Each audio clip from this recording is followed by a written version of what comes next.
Hello, everybody. It's me, Wayne Clement, Milwaukee Mob, aka Mr. Big. And tonight we have with us probably one of the most knowledgeable experts what's going on in Mexico today. We mean the good looking, the famous, debonair, leader of all things, Jack Luellen. Good evening, sir. How are you doing? I'm great. How are you? I'm perfect. I've never been better. Um, Good. so, can you tell us a little bit about yourself, how this book came about, sir? Yeah. So, excuse me. So, I started off as a baby lawyer in 1990 in Los Angeles and was working for a larger law firm in Los Angeles and just happened to get assigned to a case that was in progress. That was the first of the two trials, Camarena related trials relating to Ruben Zuno Arce. So I worked on that my first year as a lawyer. We ended up losing that case. Got reversed on a grant of a new trial. Worked on it my second year and third year as a lawyer, and worked on it through the 90s, and then decided to write the book when really started with Narcos Mexico, thinking that I'd really like to put a little bit more truth to the story. Okay. And then when The Last Narc came out, that really inspired me to write something and to follow it up with my podcast and newsletter and that sort of thing. Absolutely. I'll say this much for The Last Narc. It's probably the one show I can think of that everybody universally despises. Everybody can point to things that they shouldn't have ever included on that show, problems they have in making that show. And it's like Amazon knows what they're doing. Why? I that question has been asked an awful lot, and I don't have a good answer for it. For example, I know for a fact that at least 6 prominent former DEA and other law enforcement officials wrote letters to the director of the show, Tilla Russell, and or to Amazon Prime, and said, you're missing something here. There's other stuff. You ought to look at this. You ought to talk to these people. None of that is on the show. None of that gets reflected. So I don't have a good answer for it. But if nothing else, it gives me plenty of material to work with. That's true. I mean, there's that going for you. It's sad because the truth of the matter, to me, makes a more interesting story. I mean, there's a lot of the truth that can come out that would attract viewers. I don't think that show gets this number of viewers that it did when it first came out. Not even close. Yeah.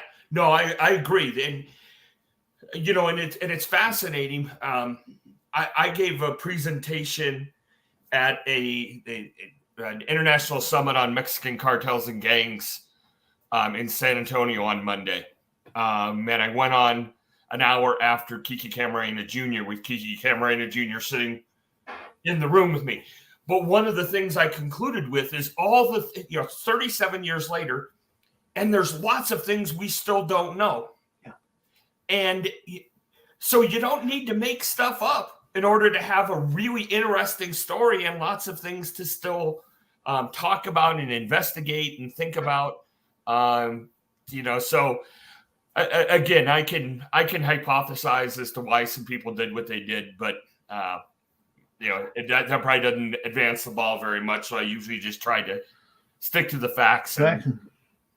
Yeah, I mean, to me, Amazon, you can find a lot of good shows on Amazon. You can, both documentaries and fiction, the whole 9 yards. They all can be found on Amazon. You think, in my opinion, Amazon should try to do a little bit better, higher standards? Yeah. That's me. No, they don't pay me to do anything, so what the hell? So how has the book been received so far, sir? It's good. Sales have been okay. I wasn't expecting to be a New York Times bestseller, but the comments have been good. The feedback's been good. The thing I like the most, and that's most rewarding, is a lot of former DEA agents, a lot of people who knew Agent Camarena, people who worked with Agent Camarena, have read it, have sent comments, have been receptive to it, appreciate, liked it. So that's rewarding, and a lot of them have sent in things and said, okay, have you thought about this? What about that? Those sorts of things. So it's been good. Absolutely. We have a comment in the chat room I'd like to bring your attention. Maybe you can answer the question. There's a rumor that 2 DEA agents trying to infiltrate the Karen. I'm sorry, I mispronounced the names horribly. The Karen cartel in Dubai, and that they disappeared. Any knowledge about that? You know what? I don't know. I'd love to look into it, but that I honestly don't know. Yeah, I mean, I'm sorry. The DA is a rather large organization, is it not? It is, and it goes. It's got its fingers in issues in lots of different areas. So, again, most of the contacts that I have and the people that I communicate regularly with are or deal with Mexico or Central America. So that's really where I would think that I would generally hear things. Absolutely. We all have areas of expertise. I mean, I'm more interested in what goes on in Central America and Mexico because of where I live, my neighbors and the like, and Shoals Lake Knuckles, than what goes on in Europe. But I could say after I interviewed Nicolette Tennant, who's a reporter for an Irish newspaper, she opened up my eyes. The stuff that goes on in Ireland and the Netherlands is wild. Absolutely. Absolutely.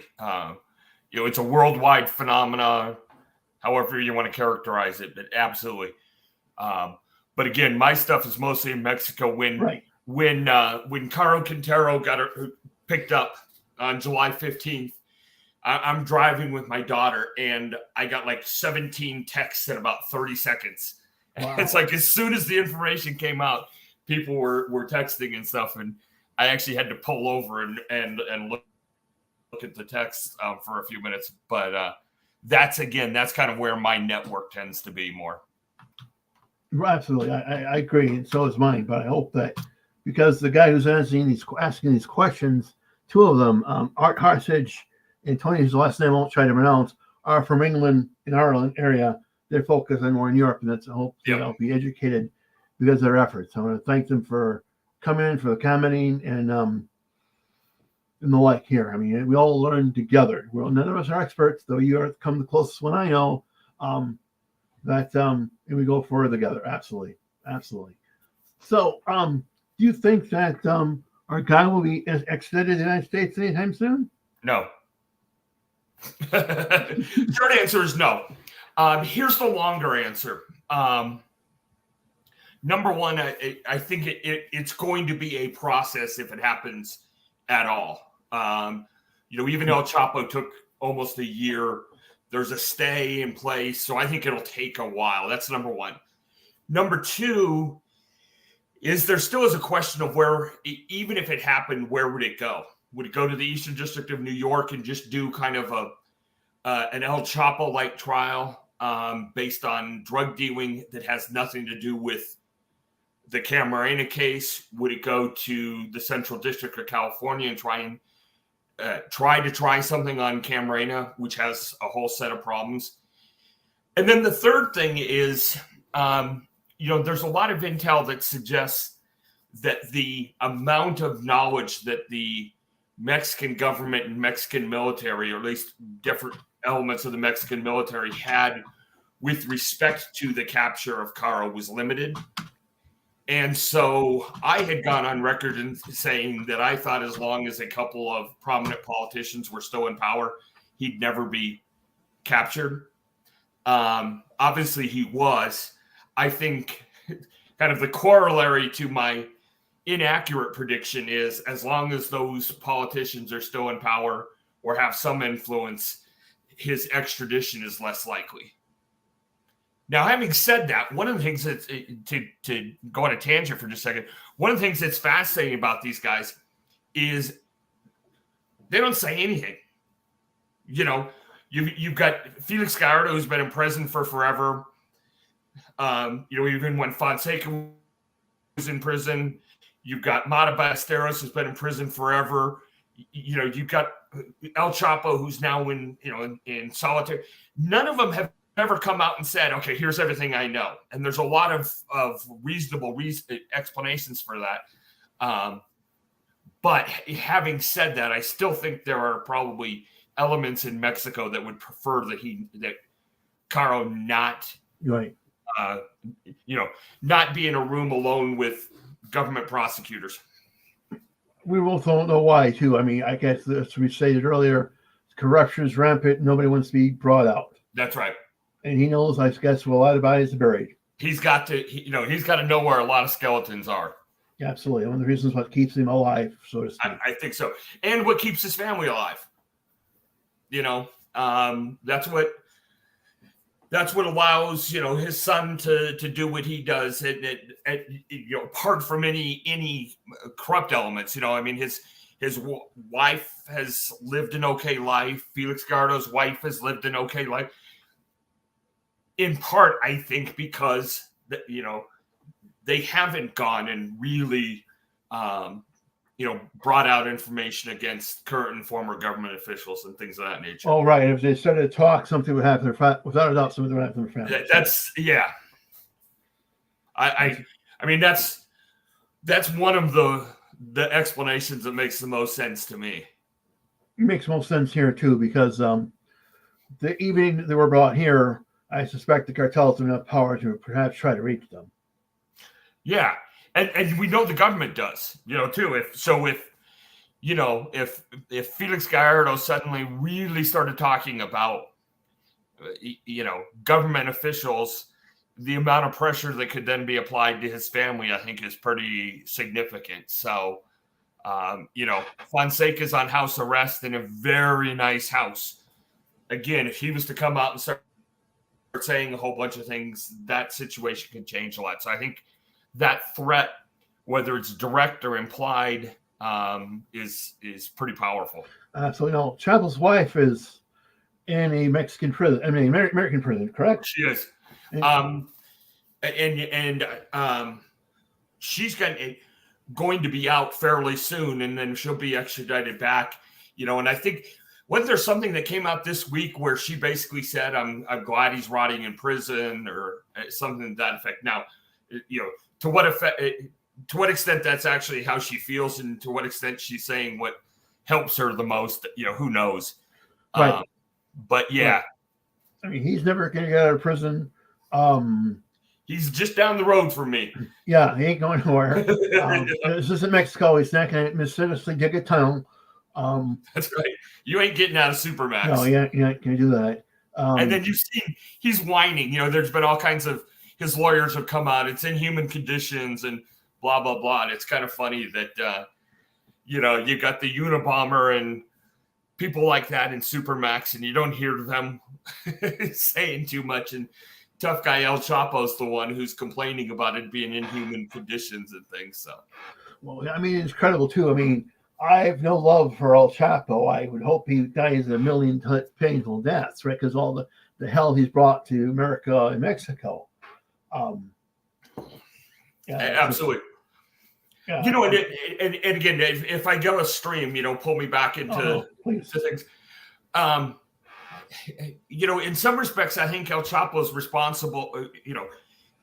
When he's sitting in prison, he should be thinking about all the things that he did wrong to end up where he was, not just from being a criminal, but, he's the one who had the interviews with Sean Penn. He's the one who fell in love with the beauty queen. He's the one who was seen at nightclubs in Los Mochis, that type of thing. And in fact, his son, in the last week or two was on some social media with a new girlfriend and stuff. And, there were people saying that people within El Chapito's community were kind of saying, don't be stupid. Don't do what your dad did. Though you could do a whole lot.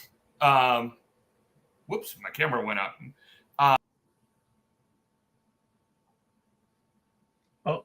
He got disconnected.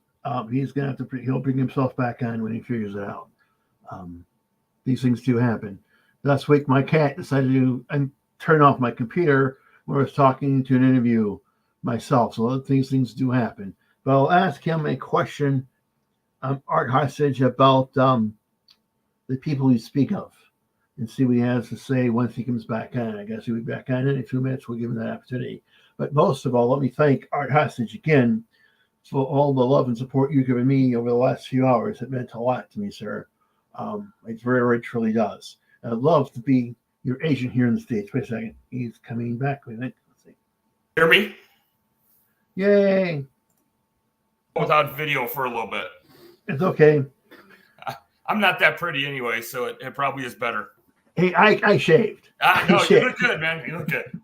Thank you. I mean, that's quite as good as my avatar in the upper right-hand corner, but it's a lot better than I did before. We had a question asked in the chat room, and I'm going to mispronounce these people's names horribly. Do you know anything about, I spell first name M-E-M-O, second name F-A-N-T-A-S-M-O in Colombia? No, again, only that the name sounds familiar, but again, there's a whole different world in kind of Southeast Asia, and in the East, and again, just not my expertise, so I apologize. No worries. We asking questions, and I do know somebody we can bring on about that question. Again, that's more of the, because he's from Colombia. He does a lot of work with television stations around the world. He would be the person to ask that question. But speaking of Sean Penn and that poor Mexican television star, how much of a choice did she have about being with El Chapo? Probably not a lot. Well, let me back it. I don't know. I think that at some point, two things kind of converge, and I don't know if either one of them applies directly to her, but there is an element of, if the reputed baddest man on the planet asks you to do something, you may or may not have the ability to say no. And I also think there's a little bit of, it was intriguing, it was interesting, and there was an element of that with it. So again, how much directly applies to her, I don't know. But what I do know is that there were elements, especially in Mexico, that had kind of said, if you just lay low, we're probably just going to keep going along like we are. AMLO, and obviously that was a little bit before AMLO, but AMLO's basically said, hugs, not guns. If you don't embarrass us, you got a much better chance of just being able to hide out and keep doing what you're doing. And I think that whole situation turned into an embarrassment for a lot of people and led people to make more of an effort to find him, or more appropriately for the Mexican government to finally listen to the DEA when the DEA said, okay, we know where he's at. Yeah, it's kind of hard to hide when the DEA knows where you are. I think by the time they found him, they had Pegasus install his phones. Yeah. And I've been told that, they knew where he was at least within general parameters several times. But the problem is, they would tell their Mexican military contact who would tell somebody, who would tell somebody, who would tell somebody. And then 3 days later, they'd go to the place where they thought he was and he'd be gone. Well, big surprise. Big surprise. And so, when it became convenient to pick him up, that chain got truncated, and all of a sudden, he was there. And that's pretty much what happened too with Caro, because even the Mexican officials, or a lot of the Marines who were flying in the helicopters, didn't know where they were going until they did it. Right. I mean, I believe that the Mexican law enforcement is so corrupt that they're lucky to find anybody. There's somebody. So with Caro, apparently everybody who got on the copters had their cell phones taken from them. So it was completely dark, and they had four copters. Two of them kept flying. Two of them went down. and completely took Caro by surprise. And even the people who went down didn't know immediately who they were looking for. So it was a process that was done to avoid all of those issues that you have with the Mexican government and the Mexican military and somebody, tipping somebody off. Right. Those steps absolutely are necessary. But speaking of our good friend, anybody get paid that reward money yet? Not that I know of. How much is he worth? What, 10 million or something like that? I always love it. The poster said up to 20 million. Okay. I don't really know what up to means, but yeah. So I'm not sure. I've been told, but cannot verify, that a couple of the Mexican Marines involved in the matter have moved to the United States. Again, only a rumor, but that's what I'd heard. So, right, and again, let's hope people involved who are from the Mexican law enforcement, if they want to be relocated, are successfully located in this country so they can be safe and spend that money. That's right. At the same time, I think we won't know exactly all who were involved in finding him and making sure law enforcement found out where he was, so they could go and find him. Bring him That's back right. here. That's right. And Frank, we to the extent that there's going to be further activities in Mexico and further efforts at other cartel, we don't need to know. No, we don't. No, we don't need to know. I just hope that should the people get rewards, that we know that, because I myself keep reading article after article after article about people who claim to help the federal government find someone and never get a dime. Yeah. And if they're risking their life to do that, they should get paid. They should get paid. Absolutely. Tax-free. I would make it tax-free, but that's me. I don't disagree. I mean, it's saying, I mean, we are in a, when I look at what goes on with fentanyl, when I hear from my friends, I've recently had a friend whose son died of fentanyl overdose. My daughter's died of fentanyl overdose, right? You've run into those people, you've experienced that pain yourself. You want the people dealing with that stuff to be, in my opinion, should be caught and put in jail at the very, very least, right? It seems there's one obstacle after another obstacle about even getting the resources needed to do that. That's right. That's right. And I'm working on something right now, talking about or investigating or probing, how it is that so much of that keeps coming through the border. And obviously, there's certain elements of just, you can't stop everything, but the volume is so big that it makes you ask some questions about, who's involved and why and things.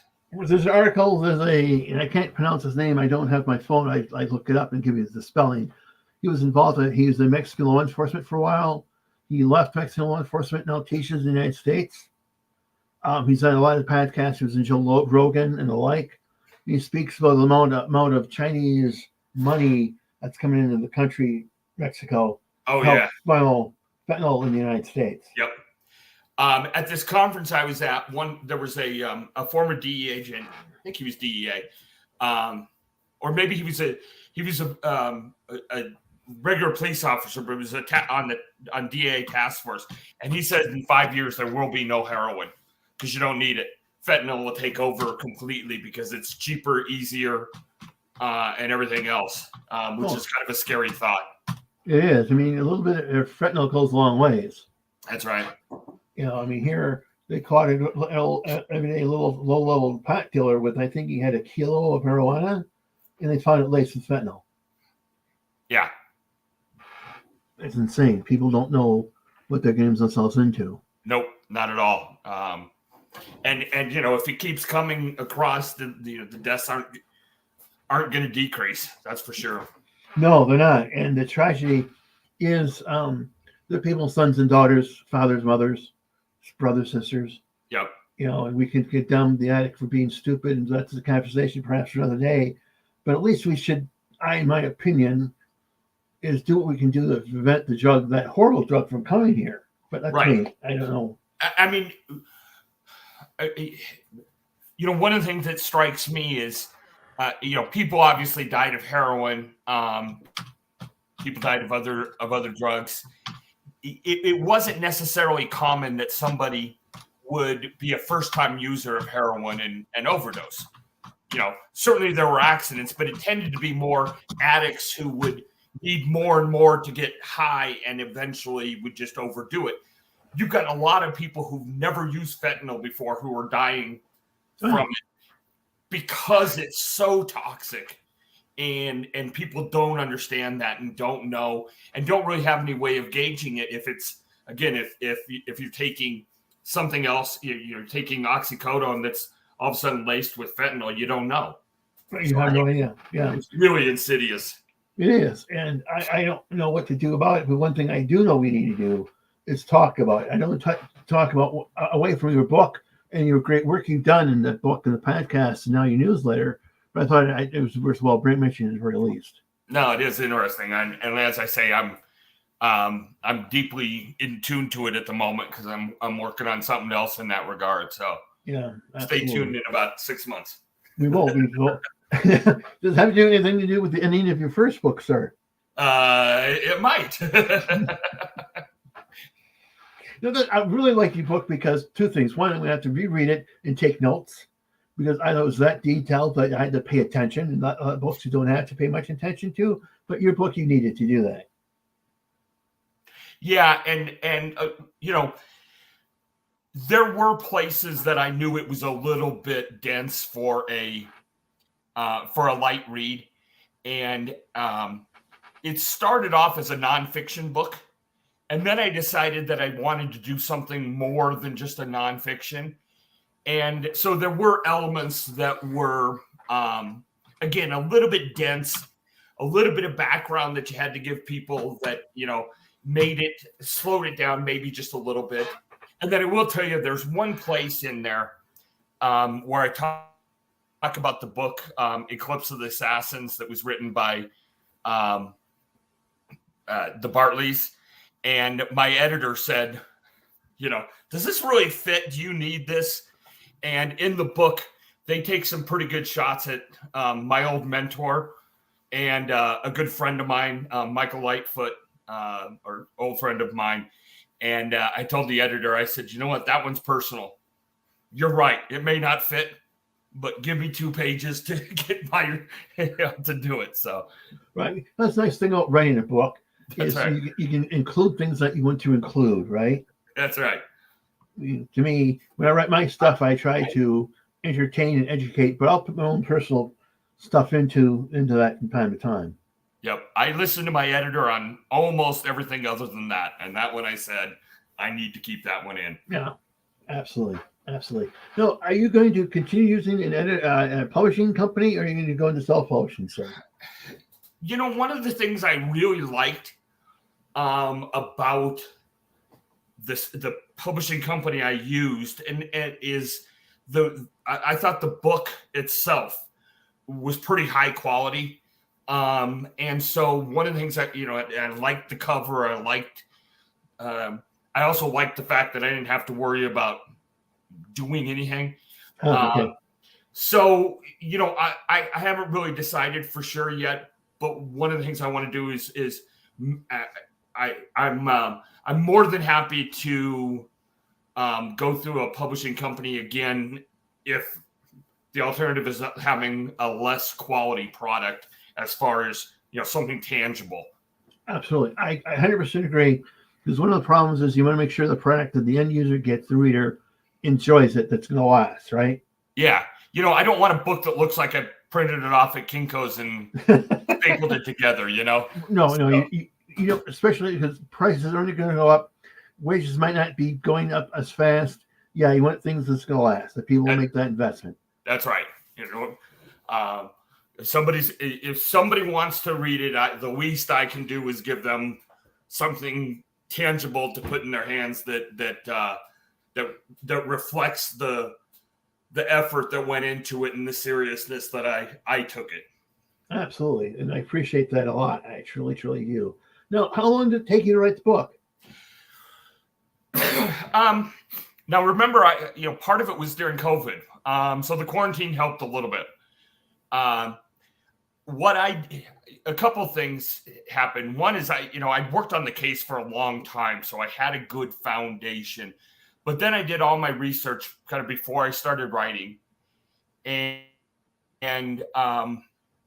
one of the things being a lawyer helps me do is I organize well, and so when I kind of started doing an outline and thinking about where I wanted to go, it formed pretty quickly. So I think I would say I spent a total of about 2 years really working on the book, and probably about 6 months doing the good draft to give to an editor, and then about 3 months cleaning it up after that. I'm hoping the next one goes a little bit quicker because I now know the characters. Right. I know what they're going to say. Right. Yep. Yeah. And so hopefully that makes it a little bit easier. It should. What's that? God willing. It should. Yeah, it should. And in fact, one of the nicest compliments I had is somebody who knows the case really well said to me not long ago, so the woman character, who's that based on? Nobody. No, come on. Who's it based on? No, that's a completely fictional character. I mean, there are other characters that have pieces of this person and that person, but that's a completely fictional character, and they really were surprised. So that was about as good a compliment as I was going to get, I think, for again, not being a professional writer. Huh, that's good. Let me ask you this question, which is kind of off the cuff. How do you define a professional writer? Actually, you're right. An author. So I've written legal stuff, but I've never written anything that was intended for an audience other than other lawyers. So, okay. And frankly, it was an intimidating process at first. Yes. And then you get to a point where you go, okay, maybe I can write dialogue, and it's not quite as hard as I thought it was going to be, and stuff. But I have to tell you, if I'd known how much fun I was going to have doing it, I would have done it a long time ago. Now, having said that, this was the right time. The circumstances came together. It was the right time, and so I'm being a little bit flippant when I say that, but I really, really enjoyed the process. I think you have a point when you talk about the right time. I mean, yeah. I've been working on a book on the Buffalo Mafia for well over 3 years, and it seems one thing happens and another thing happens that delays it, and then something else happens that really helps the project in another way. So I can understand and I appreciate the fact they've had the delays. Does that make sense? Yep, absolutely. And there were things that kind of, again, COVID helped, especially in the early days when I was kind of struggling and stuff. To have out of a block of time was great. One of the things, and maybe you'll have this problem too, I have to be careful when I write too much because I can't sleep. Really? I'll sit and I'll write a chapter or two, and I'll go to bed, and then my head all night I'm writing more. Okay. And I wake up in the morning feeling like Mike Tyson kicked my ass in overnight, and so I've learned to be more strategic about how I write, especially during the week, so that I can right now I still have a day job that I value. So. Right. With me, it's I go down rabbit holes.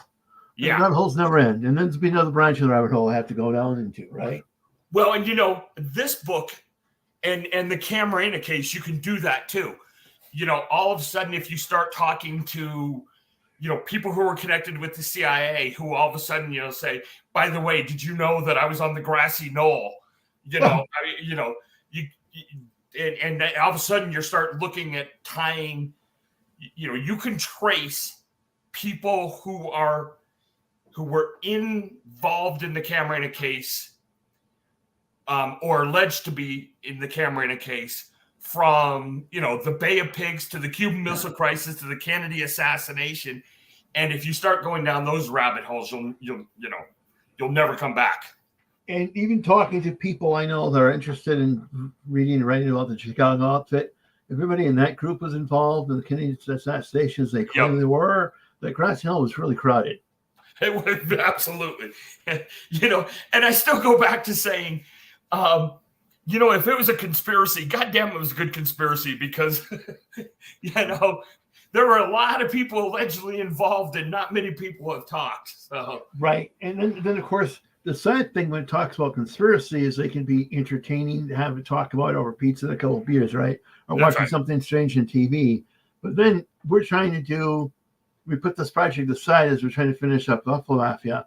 We're doing projects on child sex trafficking.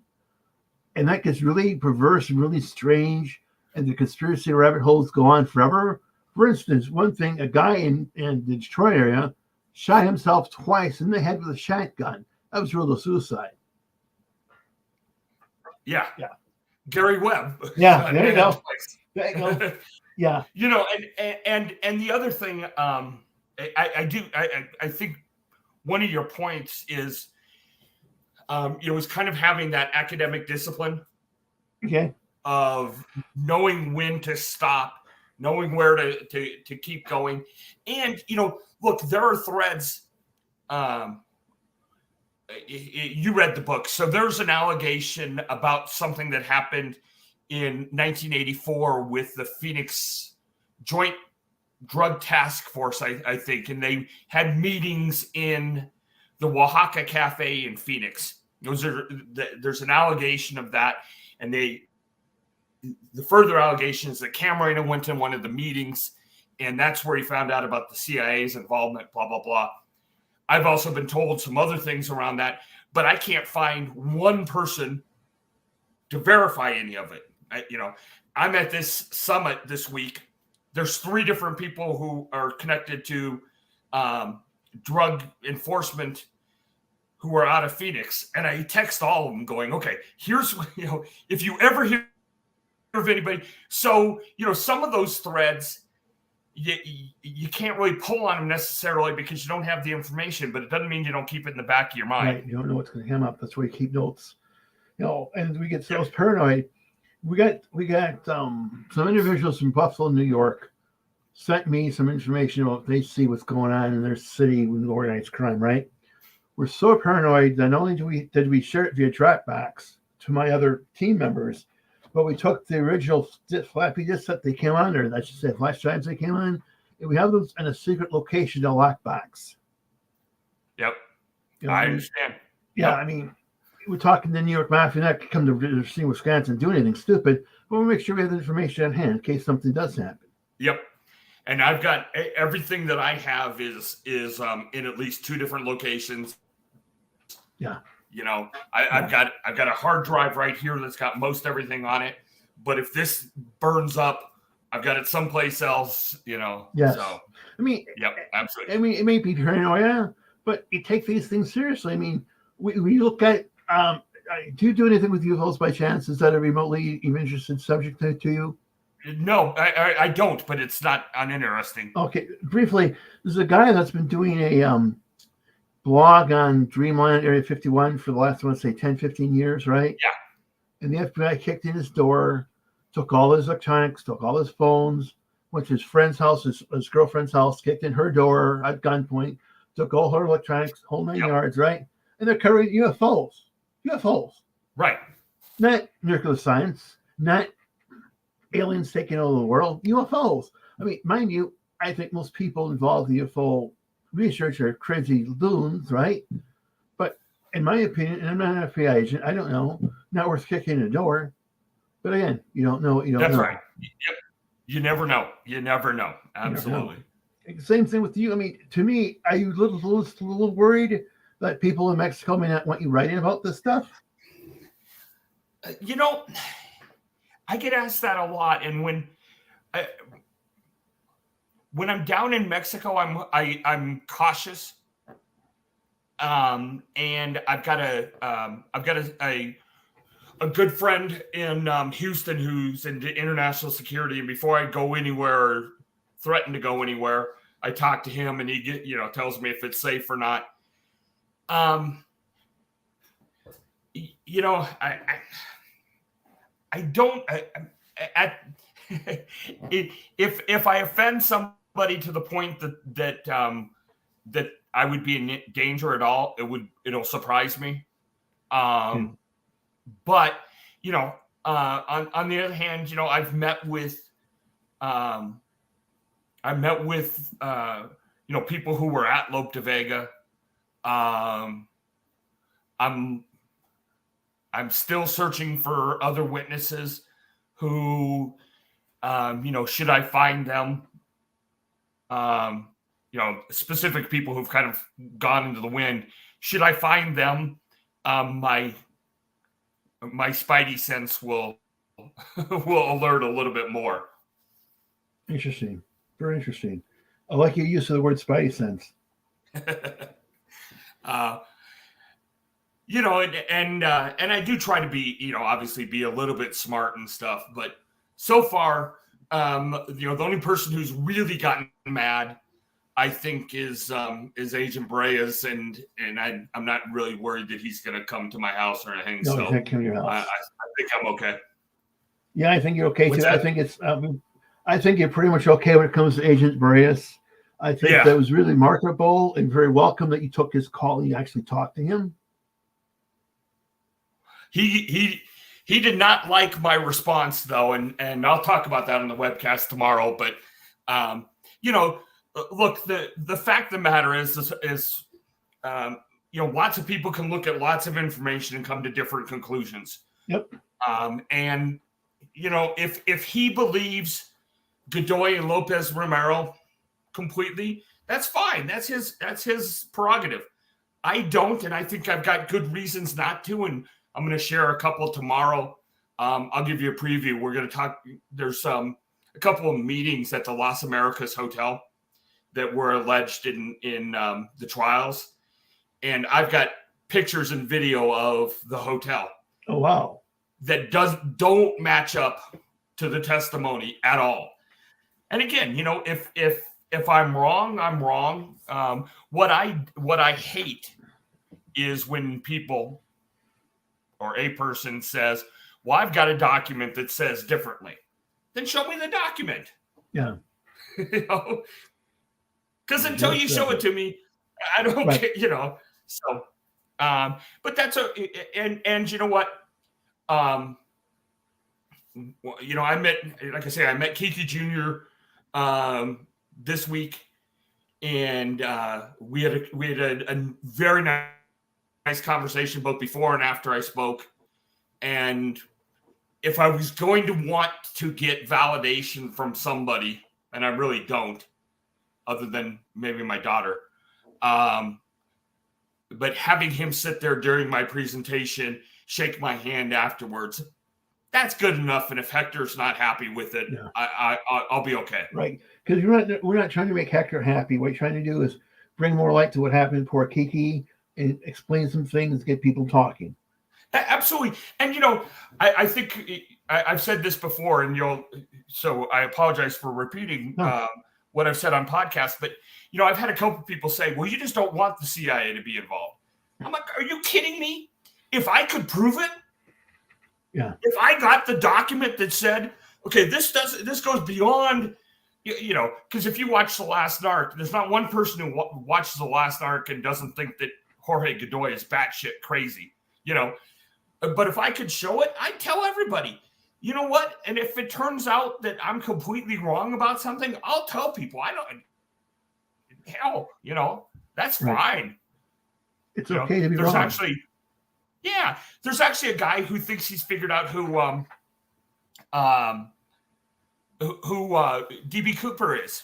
And it's kind of an interesting story because for about 10 years, he was certain it was somebody else. And then he got proven wrong. And he said, okay, I'm going to go back to the beginning. And now he thinks it's somebody else. I kind of admire the fact that you can say, Yep, I was wrong. Yeah. You know, As long as you don't slander somebody who's alive, go that's for right. it. Yeah. You And know? again, um, I've tried very hard never to call Agent Boreas a liar or say he's lying. Um, people can draw their own conclusions. I just think I happen to think he's wrong, and you know, and that's okay. Yeah, absolutely. And when it comes to the CIA being involved, they've done so many nasty things throughout time. They could have easily been involved. Absolutely, absolutely, they could have. Um, my point has always been, I mean, number one, I still have a hard time, despite everything they've done, thinking that somebody from the CIA is going to pick up a fellow federal agent. But having said that, the only thing I say is it has to have been something pretty damn significant Yes. to make them want to do that. And if it's that significant, there ought to be evidence of it. Right. When easily it could have been done, he was going to go home in a couple of weeks, right? Yeah. Simply wait him out or send him home early. Right. Or, I've had DE agents say, you know what? Here's what would have happened. Somebody in Washington would have walked into Jack Lawn's office and said, I have a national security problem here. Your agent is looking into things that are going to screw up a major investigation. Call him off. Jack Lawn would have called up somebody, whether it was Kirkendall or Kiki, and said, stop whatever you're doing. Yeah.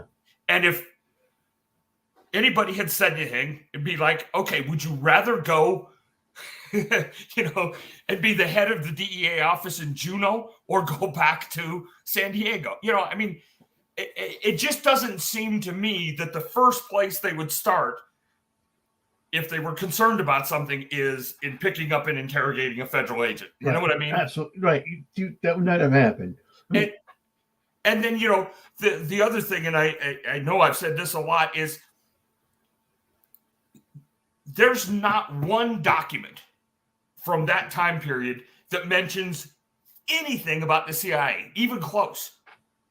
Nothing at all. And you would think that if Kiki had found something important enough to get him kidnapped, he would have made a note of something somewhere. Yes, he would tell one of them in person, probably. Yeah, and I've spent hours with the secretary in the DEA office who said, they were all right there. There was a small office. They all talked. She never once heard anybody talking about, some of this stuff. And so it just, again, is it possible? Of course it is. Yeah. Is there evidence of it? I don't think so. Right. It could have happened, but we don't think it does because there's nothing that backs up that theory. That's right. And again, if we find something, we'll change our theory.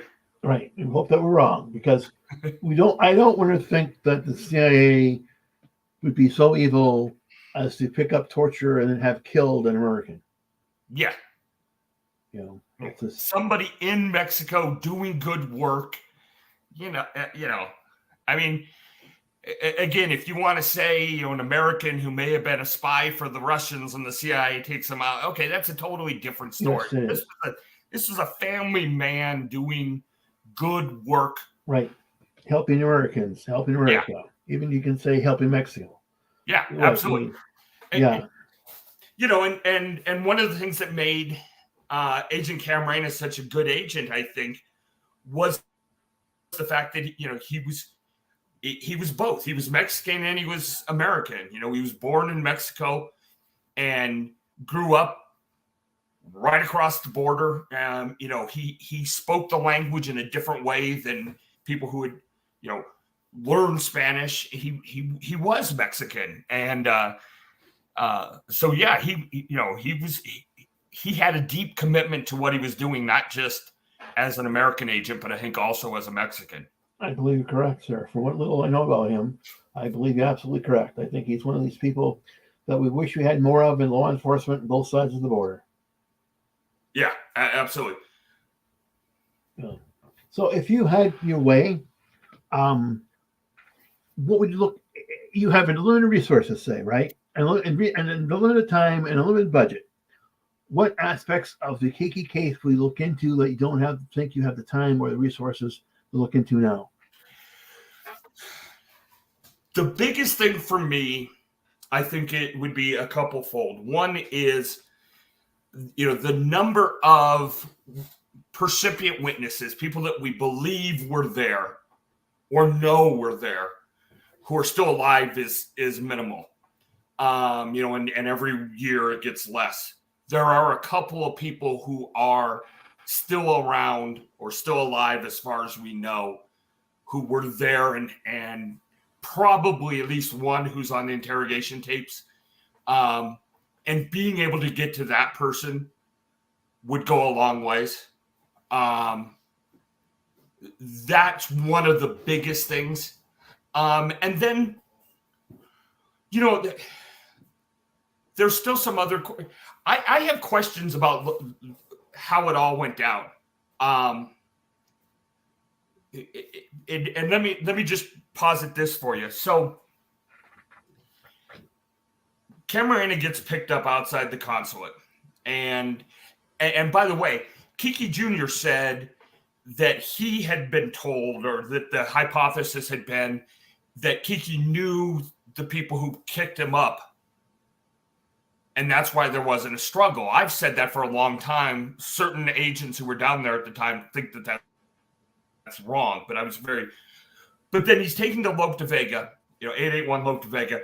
It's about an 8-minute drive. I've videotaped it. I've driven it many times. Here's what's interesting. The next day, 100 federal agents come down. They've got, everybody's talking to everybody they know. March goes by, April goes by, and Fonseca's arrested in Puerto Vallarta. There's dozens of people arrested with him. Caro Quintero's arrested in Costa Rica, comes back. He's interviewed at least twice with DEA present. It wasn't until after that the DEA ever heard the name Lope de Vega. Wow. Which seems really weird to me. Seems weird to me too. That nobody said anything. Nobody got drunk and said something to their girlfriend who said something to someone. It just, now, is it possible that they kept it? But if there were all these people, if you look at Lopez Romero's testimony, he talks about all the people, or his DEA 6, all the people who were at Lope de Vega, all the bodyguards, all the, that nobody said anything. So that's an area that may not make any difference as far as, kind of ultimately what happened, but it's curious to me. And then obviously there are probably some people in the Mexican government that would be, if you had an opportunity to talk to on a, in a candid way, which you never will, but it would be interesting to talk to them. Now, one of the things, just as an aside, one of the things I've been fairly successful with in talking to some witnesses is to say, look, I don't want to talk about you. Okay? Number one, whatever you tell me isn't going to go anywhere. Number two, I don't care what you did. Okay? I want to know what other people did. And I found witnesses are much more willing to say, I heard that so-and-so did X, as opposed to saying I did X. You know what I mean? I do. And that's just a kind of a narrative that's actually worked for me. And so that's where, again, if you could find a couple of these witnesses, it's the people who are at Lope de Vega that I think I'm most interested in at the moment. How many days were they how many days after they kidnapped Kiki was he kept alive for? Probably 2. So again, there's an anomaly in the last narc where they talk about 36 hours, but nobody really kind of understands exactly how they got there. But the conventional wisdom seems to be that sometime on the 9th is when he was killed. Now, the question becomes, where was he? He was killed and taken to Primavera Park, just outside of Guadalajara, and buried there. there's some indication that he might not have been, I hate to say it this way, fully dead at that point. And he had at least some capacity when he was buried. And that's based, so he had 3 autopsies, none of which completely match up, and there's little discrepancies, but a part of that is who did them and when, and the condition of the bodies. I'm not necessarily ascribing any nefarious things to it, but it appears that he was killed on the 9th, taken to Primavera Park and buried, and then dug up and taken to the Bravo Ranch, or outside of the Bravo Ranch, where he was found. And that was in March. Incredible. Well, sir, where do we find your book, and where do we find your webpage at, sir? So the book is Someone Had to Die. Amazon, Barnes and Noble, or my website. The website's jacklewellen.com. The one thing I'll say about the website and is when I started to do this, I put together every document I could possibly find on the case. And 99% of those are on the website now. I honestly believe I have more documents than anybody outside of the DEA, and more public documents than anybody else. And so those are all on the website. They're all accessible, they're searchable, etc. And then, again, that's jacklewellen.com. I wasn't too creative on the name. And then I have a podcast every week, Cartels, Conspiracies, and Camarena. So nice. Sometimes it doesn't come down to my podcaster till Monday morning, but that's okay.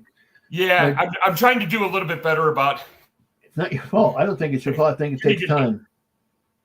I'll tell you what. Some days it does, and every once in a while, it's Saturday night about 2 a.m. and I'm laying there going, I'm supposed to do a podcast tomorrow, and I have no idea what I'm going to talk about yet. Yeah, my dogs and I listen to it when I'm outside with them, and we all enjoy it greatly. We've all that's nice. I appreciate that.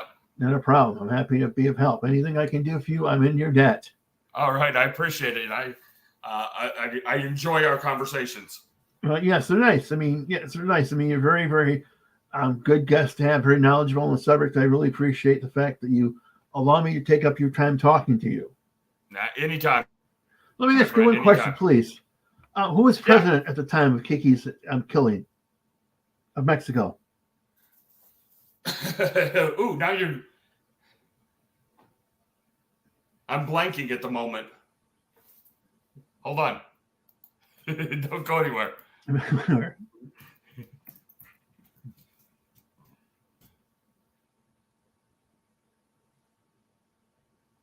All right, here we go.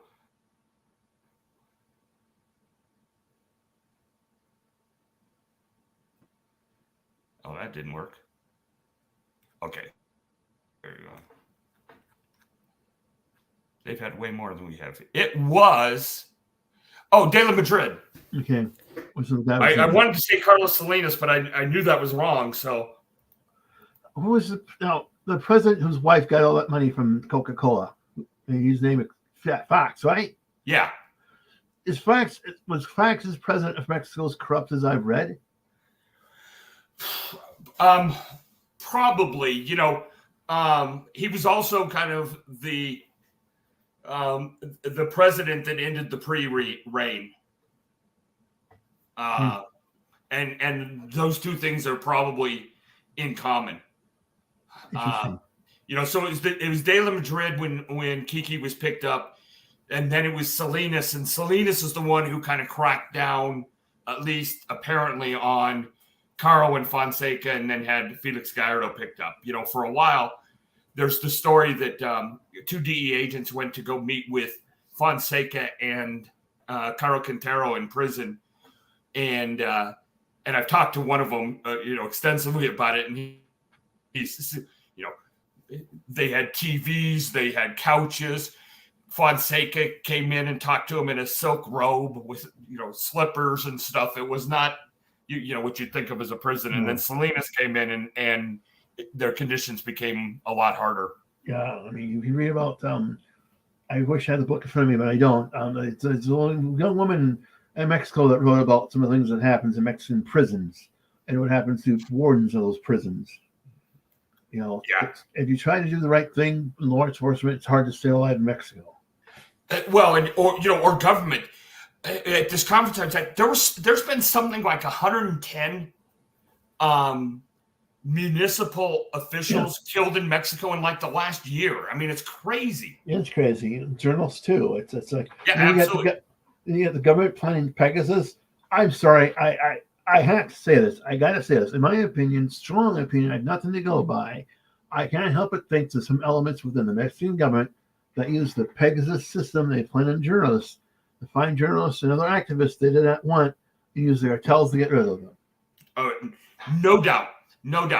And the question becomes, how sneaky were they about it? Again, go back to the Camarena case. One of the more common theories is that the Mexican government wanted Camarena picked up because they wanted to know what was going on, and that's why it was taped. Well, you could either have the Mexican government go to Caro Quintero and say, "Hey, pick him up," or you got an uneducated hothead guy who can probably be manipulated into doing a whole lot of things. Sure. And so the question becomes, what's that degree of connection even today? To what extent are they taking orders as opposed to being directed? Right. Who's behind the direction? That's interesting. That's right. Now, one question off. Do you have a couple more minutes, sir? Yeah, absolutely. Supposedly in northern Mexico right now, where a lot of the killings are taking place, they found some evidence that there's rare earths to be mined. If so, are they depopulating the area of Mexico in order to mine those rare earths? Because rare earth mining is very, very hard on the environment and very, very hard on people. Yes.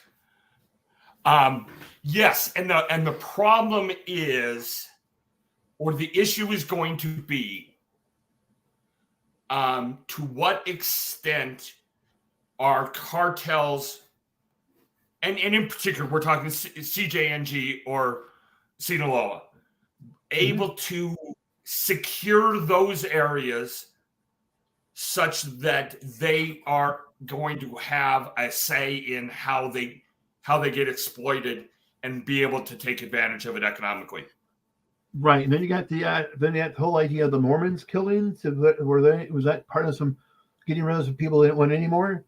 And then, of course, it comes to the fact of who was sleeping with El Chapo's wife, who has a vested interest in that area. Yeah. Yep. Look, one of the things that people don't realize is the amount of money and activities that the cartels are in that's not drug related. And a simple example is the amount of gas and oil, natural gas and oil that they steal from pipelines every year is astounding. Yeah. And so the fact that there are valuable minerals is not lost on the leadership, and part of the long-term planning, I think, to the extent there is long-term planning, and certainly with those two cartels, there is. Yes. I think, is how can we be best positioned to benefit from it? Absolutely. Either by extorting the mining companies or getting into mining ourselves. And That's right. Who do we know that might want some of those minerals? And you think, I hope I'm wrong, because if I'm right, there's a lot of disgusting people in America. No, you know what? I think your implied comment is there's a lot of people for a lot of money would work with bad people. And there's a lot of people in the United States and elsewhere who might say, you know what, if I have to pay off some cartels in order to mine these minerals, I don't doubt it at all. Neither do I. I mean, without a doubt, if I had a multinational mining company or any type of mining company, I was looking for gold, silver, or rare earth. If I had to pay some thugs money to be able to do so in peace, I'm going to pay that money, right? Yep. am I that type of person who goes up to those people and say, hey, my name is Mr. Whatever. I want this mineral that you have here. I need these people gone. Here's a couple $100,000. Get rid of them. There's a difference. Yes. But we got the same thing going on in Africa. We got kids mining rare. I mean, but you do environmental law on the side too, don't you know? Is that your day job, correct, sir? Yes. Okay, I thought so. So. Yeah, it's really interesting in a hurry how the wheels spin within wheels. Yeah. Well, I won't take up any more of your time. It's been very enjoyable talking to you about so many things. All right. Thank you. Have a good rest of the weekend. You too, sir. Thanks again. Looking for the podcast tomorrow. All right. Take care, buddy. Bye.